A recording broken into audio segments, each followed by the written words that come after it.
नमस्कार दोस्तों, आज हम आपको एक ऐसी सच्ची घटना के बारे में बताने जा रहे हैं जिस घटना को आप सुनकर यही कहेंगे इस व्यक्ति के गुनाहों की सज़ा जितनी बड़ी से बड़ी दी जाए शायद कम होगा। घटना पाकिस्तान की है। पाकिस्तान में एक शाहिद नाम का व्यक्ति होता है। वो काम की तलाश में इधर उधर भटकता रहता है। तो शाहिद काम की तलाश में कभी कंपनियों में जाता है, कभी किसी दुकानों पे पता करता है कि कहीं तो काम मिल जाए, क्योंकि वैसे भी पाकिस्तान में काम के लिए बहुत ज़्यादा परेशानी, वहाँ काम मिलता नहीं है। इस वजह से वहाँ बेरोज़गारी बहुत ज़्यादा बढ़ गई है और वहाँ पे लोग क्राइम में ज़्यादा वो रखते हैं। कारण यही होता है कि वहाँ का रूल नियम इस तरह है कि वहाँ जो है कभी सरकारी नौकरी या कोई आदमी ढंग से बिजनेस भी नहीं कर सकता। तो वो व्यक्ति इधर से उधर काम की तलाश में वो दौड़ता रहता है, लेकिन काम कहीं मिलता नहीं है। तो एक अरबाज नाम के एक व्यक्ति से उसकी मुलाकात होती है। तो अरबाज शाहिद को कहता है कि तुम काम करोगे? तो शाहिद कहता है, अरे भाई, मैं तो काम तो कई दिन से तलाश कर रहा हूँ, अगर कहीं काम हो तो बताओ मुझे, मैं काम कर लेता हूँ। तो कहता ठीक है, मेरे साथ चलो, मैं तुम्हें काम जो है दिलाऊंगा। तो उसको लेकर, शाहिद को लेकर अरबाज एक जो है कब्रिस्तान में जाता है। दरअसल अरबाज जो है कब्रिस्तान में माली का काम करता। वो जो फूल में या पौधों में जो है जो पानी डालते हैं, वही काम वो कर रहा था माली का। तो उसी काम में जो है इसको लगा देता है शाहिद को। तो शाहिद भी काम यही करने लगता है माली वाला। वो भी घूम घूम के पानी उसमें देता है और उसका भी अपना काम चलता रहता है।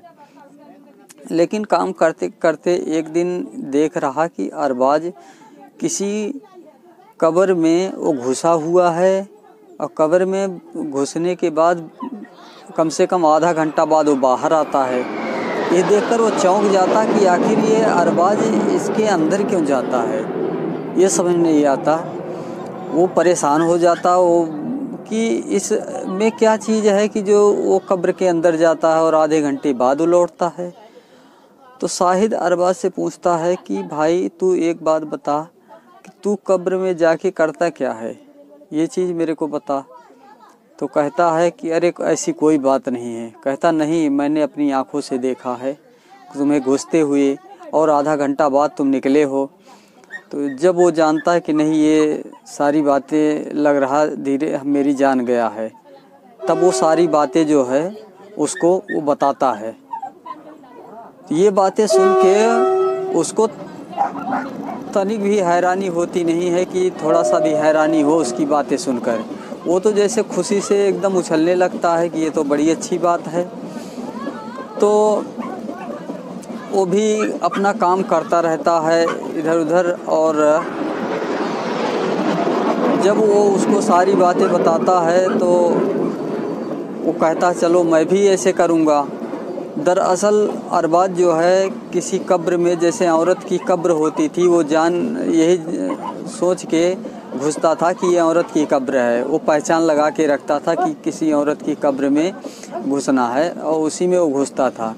औरत की कब्र में घुसकर और औरत के साथ की लाश के साथ वो बलात्कार करता था। उसका यही पेशा था अरबाज का। और धीरे धीरे उसकी आदतें देखकर शाहिद भी उसी में लिप्त हो गया। खैर, अब तो दोनों आदमी का साथ मिल चुका था, दोनों का हौसला भी बढ़ गया था कि चलो हमारे साथ भी भाई कोई है।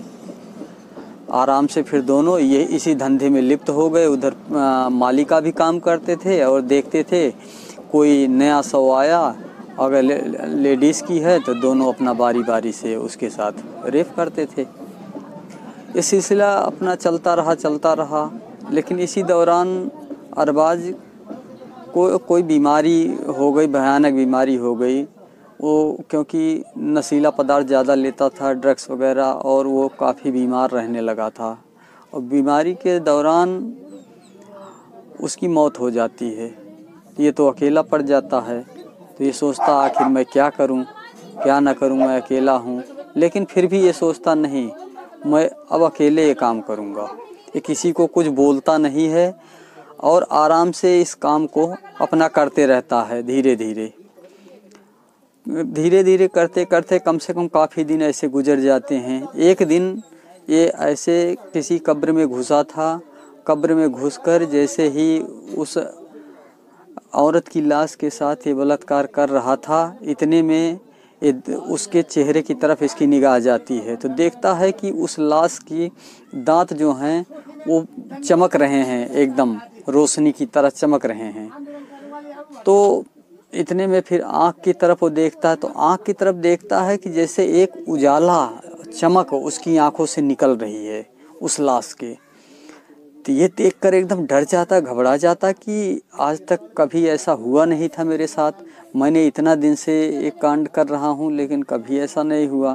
आखिर ये क्या चीज़ है, ये सोच के वो मन एकदम डर जाता और घबरा जाता, सहम जाता है। वो क्या करता है, सीधे आनन फानन में जल्दी से वो कब्र से निकलता है और कब्र से निकल के सीधे वो भागता है और चीखता चिल्लाता हुआ वो भागता है। ये देखते हैं अगल बगल के लोग, शमशान में काफ़ी लोग थे और ये चीज़ देखते हैं कि आखिर वो क्या बात है कि वो इतना घबरा के भाग रहा, कोई घटना हो गया इसके साथ, क्या बात है।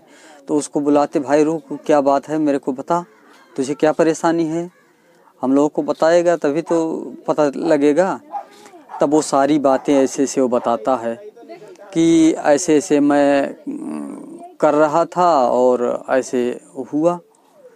तो लोग ये सुनकर तो बड़े दंग हो जाते हैं और हैरान हो जाते हैं। कहते हैं अरे ये आदमी कैसा आदमी है, सुनकर एकदम सब हैरान हो जाते हैं। लेकिन हैरान के साथ साथ लोगों का गुस्सा भी सातों आसमान पे हो गया था। अब लोग क्या करते हैं, उसको पकड़ते हैं और इतनी मार मारते हैं, इतने मार मारते हैं कि शायद वो मरने के कगार पे पहुंच जाता है। बहुत मारते हैं।